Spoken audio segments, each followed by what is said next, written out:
Hey everybody, what's up? It's Rafe West. There was a topic. I got a friend of mine who's calling me, and even I also have a weird neighbor. Any of you guys ever have weird neighbors? And how do you deal with it? I don't know if this is going to be my motto, but a lot of you understand that people are strange. You guys hear me talk about that sometimes. People are strange. And I want to know if you guys have ever had a weird neighbor and how you deal with it. Now, there's the neighbor that they are always looking for small talk and you don't want to deal with that. There's the neighbor with the high weird factor. I only allow 20% of a weird factor. I heard this saying, and I try to live by it, that it's okay to be a Buddhist and it's okay to be a nudist, but it's not okay to be a nudist Buddhist. All right? That's not my saying. I heard that from somewhere. So it's okay to be a little weird, but not a ton weird. So anyway, so there's that neighbor. There's the one that's a little Machiavellian, and they do things like I've had mail thrown away, mail written on, with no proof, obviously. But let's take them one by one. How do you deal with the neighbor who wants to engage in small talk and you don't want to because of these reasons, high weird factor. And by weird, I mean, off kilter completely. Someone said to me it might be an act. I don't think it's an act. It's an act if maybe this was prison, or if they were in prison before, which I don't know for sure. I don't think they were. So an act, right? To mess with people or play it off. No, I think there's definitely some anxiety there. There might be some medication. So how do you deal with that? And I've heard all the tips, like I'm running late. But some neighbors, and it's cool to be cool with your neighbors. I get that, but not with one that has a high weird factor. Some people, they live in their reality so much that they think that being off kilter is normal, right? They think their reality is normal, and even though they're off kilter and weird, now we're all a little bit weird in a way, so but I mean like really weird, like creepy weird, that creepy vibe that some men get, older men. I hope I don't get that creepy weird vibe, but some older men get that vibe and things like that. So yeah. How do you guys deal with a weird neighbor? And is it worse if you have daughters? Would you worry more if you had daughters and stuff? Because then obviously you become concerned for their safety. And some people have said there is no dealing with crazy, right?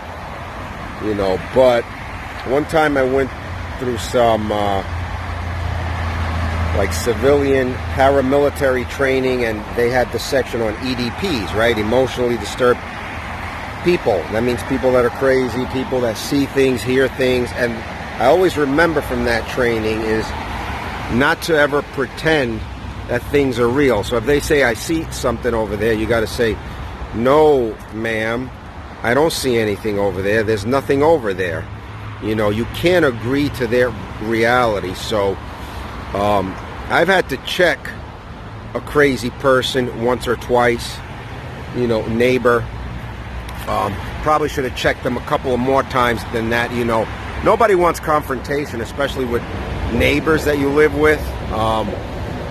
And my friend was telling me a story about how he had a weird neighbor, and it just makes me think, my goodness, the weird are amongst us, right? No, I'm just kidding. I mean, you know, we live in times where there's a lot of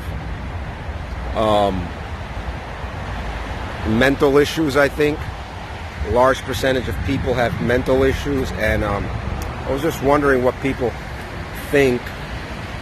What's the best way to handle a weird neighbor or someone who lives nearby? I guess that would make them a neighbor who has mental issues, whether it's anxiety or they're a little Machiavellian, a little narcissist, or all of the above. You know, they have that creepy, weird vibe. At what point do you maybe call the cops, have a talk with them? You know, my weird neighbor is not really approachable. You know, they've been told things before, and they actually throw like a tantrum, almost like a child. I've seen that happen. So they're not really approachable. So there's definitely stuff there, you know. And some people are on medication, and that's cool. If you need it, you need it. But yeah, I just wanted to know, how do you guys deal with weird neighbors? So yeah, I was just thinking about that, the weirdness of people.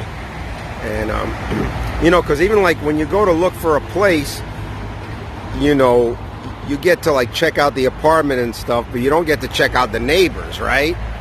I wanted to know if you guys had any strategies for pre-screening the neighbors. And you know, of course you're going to ask the landlord, and they're going to say, they're not going to tell you that your neighbor is on medication, suffers from anxiety, has hallucinations, has a creepy, weird vibe, and is possibly a serial killer. No one's ever going to really tell you that, right? So how do you judge the neighbors? Well, you really got to do the judging for yourself, you know. There's going to be a weird person almost everywhere, you know. Back in the day, I had another weird neighbor, you know, and I don't just want to call people weird. I want to tell you what they did.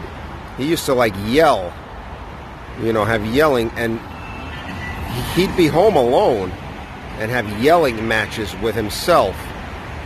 I think he was in the military. He was a veteran, maybe. He always wore that hat. So he had that. You got other people who talk to themselves.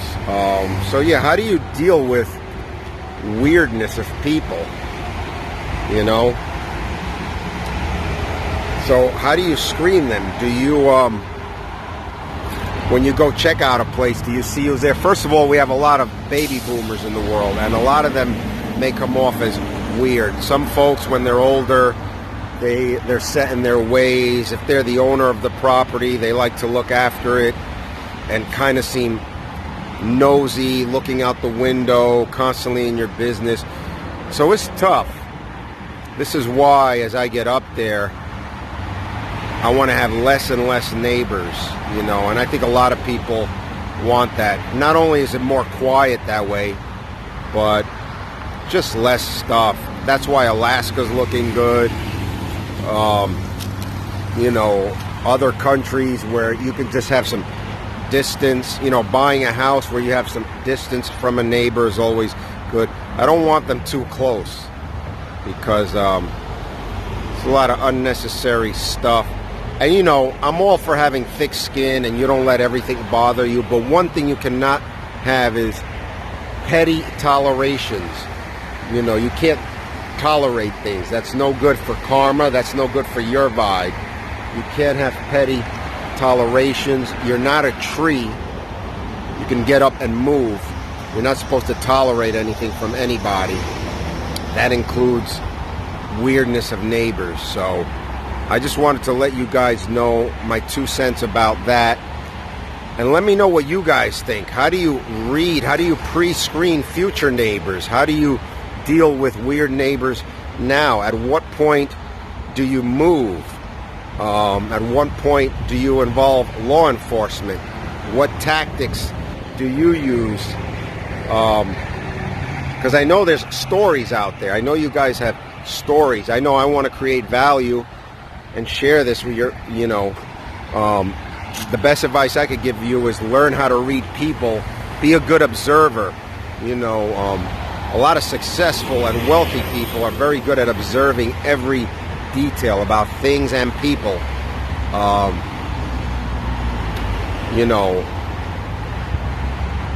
And I try and do that, be a good observer. And a lot of times I turn out to be right. There was an example recently of, I went to a game. I went to a baseball game.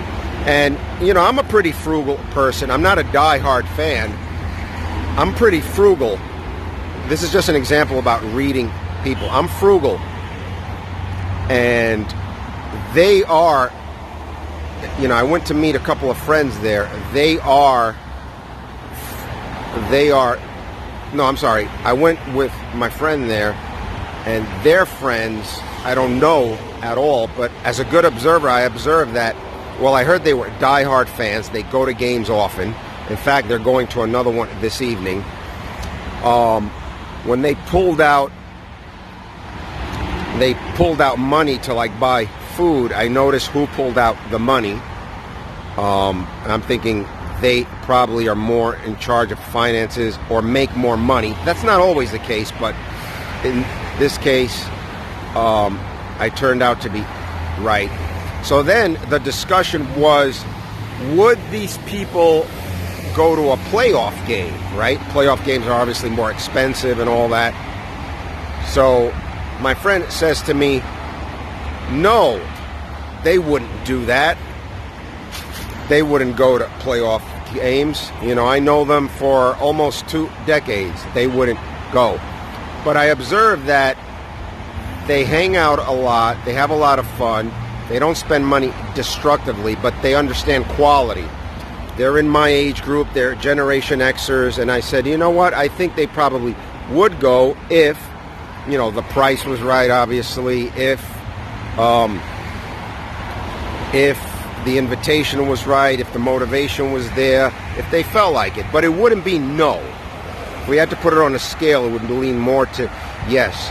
Turns out the question was asked, and that was exactly what the answer was. So I observed well, and I got a good read on people that I did not know for 18 years or almost 2 decades. I knew for a few hours. So this is how you observe people. Be very observant. Pay attention to detail, their actions, how they handle things, the words they say. But I want to know from you guys, this is more of what you guys, how do you pre-screen future neighbors? Do you have a weird neighbor now? And how do you handle them? If you have to handle them at all, how do you get away from engaging in small talk where you don't want to, they want to have small talk, but you don't. Now, if you're a small talk person and you don't mind having small talk with someone who has a high weird factor, then, I would question you. All right? Because small talk could be harmless, but you always keep an eye out for people like that. So let me know. This is Rafe West. This is me sharing a little bit of value, but I want to know what you guys think more than what I'm sharing here. Leave a comment in the description. Kids playing in the playground there. It's always a good sound to hear. The sounds of the end of summer, the end of the season. All right, guys, let me know what you think. This is Rafe West. I will talk with you another time. Please like and subscribe to my channel and leave any comments on this subject or anything else that you want to hear. All right? My favorite season is approaching. I love the fall and the winter. That's why I'm going to go to Alaska eventually. Have no neighbors. So there is no weird factor involved. The least neighbors, the better. All right, guys. Take care. This is Rafe West. Have a good one, all right? Peace.